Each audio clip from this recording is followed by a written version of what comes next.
ओम श्रीमद्भगवत गीता उत्कलानुवाद।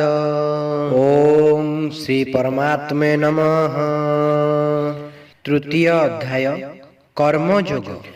अर्जुन उवाच जदि ज्ञान कर्म अपेक्षा श्रेष्ठ कुह केशव कि पाई ए हिंसा कर्म रे मते कर निजोग। उभयंक एते प्रशंसा शुणी बुद्धिमो भ्रंश कृपा करी कुह निश्चिते श्रेय मो पाई किस। श्री भगवान वाच दुई मार्ग मुहि कहिछि दुहे श्रेष्ठ अनघ सांख्य ज्ञानी पाई निष्काम कर्म जोगिंक मार्ग। कर्म न करिले न मिले केबे से ज्ञान बुद्धि चित्त शुद्धि बिना संन्यास दिए नाही जे सिद्धि। कर्म न करिण न रही पारे केही अर्जुन प्रकृति गुण रे करई प्राणी निजर कर्म। कर्मेन्द्रिय करी संजत जिए भोग इंद्रिय मना से सर्वदा से मूढ़ सठ हे धनंजय। हृदय संयमी इंद्रिय करे निष्काम कर्म श्रेष्ठ कर्म जोगी से अटे जान वीर अर्जुन। विहित कर्म रे निजुक्त सदारुह अर्जुन बिना कर्म ठारु कर्म जे श्रेष्ठ जीवने जान। यज्ञार्थे निमित्त कर्माणि सदा जे श्रेयस्कर अन्य कर्म दिए बंधन मुक्त कर्म कर। ब्रह्मा सृष्टि करी कहिले कले यज्ञार्थे कर्म उन्नति करिब सकले हेब अभीष्ट पुण्य। संतुष्ट होइबे देवता कले यज्ञार्थे कर्म परस्पर प्रीति बढ़िब हेब अभीष्ट पुण्य। देवदत्त द्रव्य न करी जन सेवारे जोग भोगिबा चोरंक स्वभाव ताहा करिब त्याग। देवता अतिथि तोषीण साधु करे भोजन निज तृप्ति पाई भोजन करे पापिष्ट जन। अन्नरु जन्मंती प्राणी जे अन्न जलरु जन्म यज्ञ करे वृष्टि यज्ञादि कर्म करे संपन्न। वेदरु उत्पन्न यज्ञादि वेद ब्रह्मरु जात सर्वव्यापी ब्रह्म यज्ञ रे तेणु थाए प्रतिष्ठा। एहि प्रचलित चक्र को मानी न कले कर्म इंद्रिय आसक्त हुए से वृथा तार जीवन। आत्म प्रीति आत्म तृपति आत्मा रे जे संतोष से परि व्यक्तिर कर्मादि नाही जे आवश्यक। कर्म करू अबा न करू तार न हुए क्षति ननेई आश्रय काठारे सिए पाए मुक्ति। लोड़ा नाही तार कर्म किंतु अन्यर लोड़ा तेणु अनासक्त कर्म कर सदा सर्वदा। अनासक्त कर्म करिण जनकादि मनीषी लभिथिले सिद्धि से परि कर्म करहि तैसी। महत चरित कर्म सर्वे जे आचरन्ति श्रेष्ठ प्रमाणित मार्ग रे निर्भय रे जानती।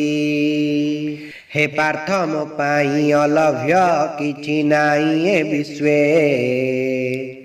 तथापि कर्म मु करुछि सदा विश्वहितार्थे न करिबि जदि स्वकर्म मते अनुसरिण सर्वे अलसुआ होइबे नष्ट होइब धर्म न करिले मुहि कर्म सर्वे हेबे उच्छन विशृंखल हेब समाज मुहि हेबि कारण अज्ञानी करई कर्म अनुसरिया शक्ति ज्ञानी करे तेने कर्म लोक शिक्षा कुचिंती मूढ़ फलासक्त कर्म रे न करिण विरोध ज्ञानी अनासक्त कर्म करी रखे दृष्टांत अनुसरी निज प्रकृति नर करे कर्म अहंकार फले से मूढ़ भावे कर्ता अर्जुन प्रकृति कर्मर रहस्य जाने जे तत्वज्ञानी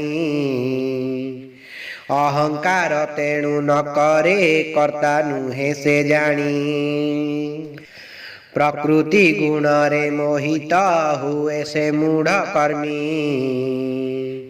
से ज्ञान ही न कुविचल न करई जे ज्ञानी सर्वकर्म मते समर्पी निज ज्ञानानुसारे कामना ममता तेजीण युद्ध कर जे बारे असूया छाड़ीण श्रद्धारे जिए पाले मत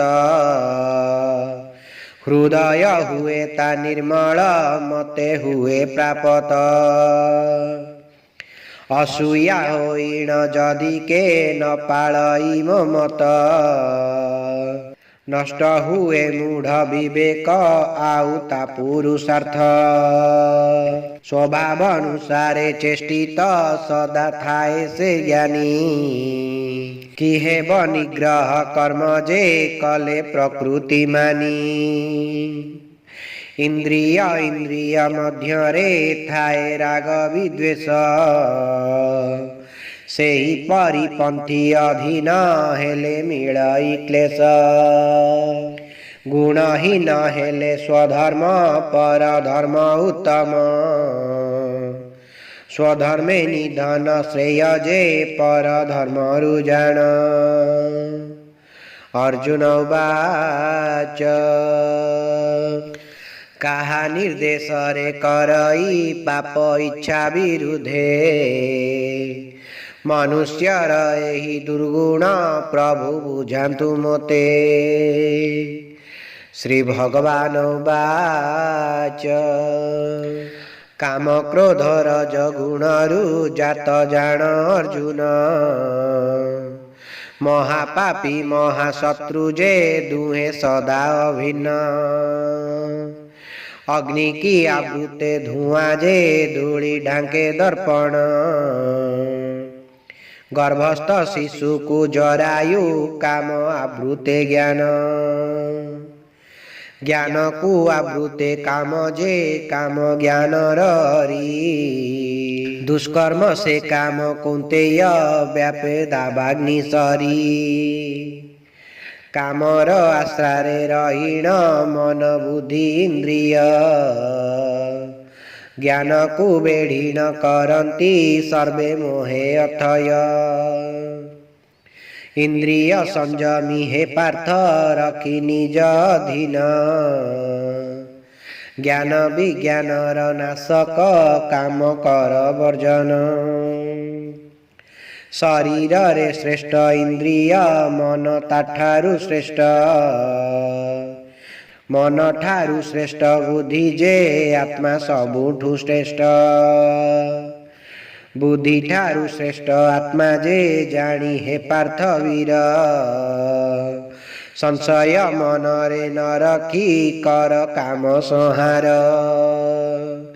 इति श्रीमद्गीता उत्कलानुवाद कर्मयोग नाम तृतीय अध्याय समाप्त। हरि ओम तत्सत् हरि ओम तत्सत् हरि ओम तत्सत्।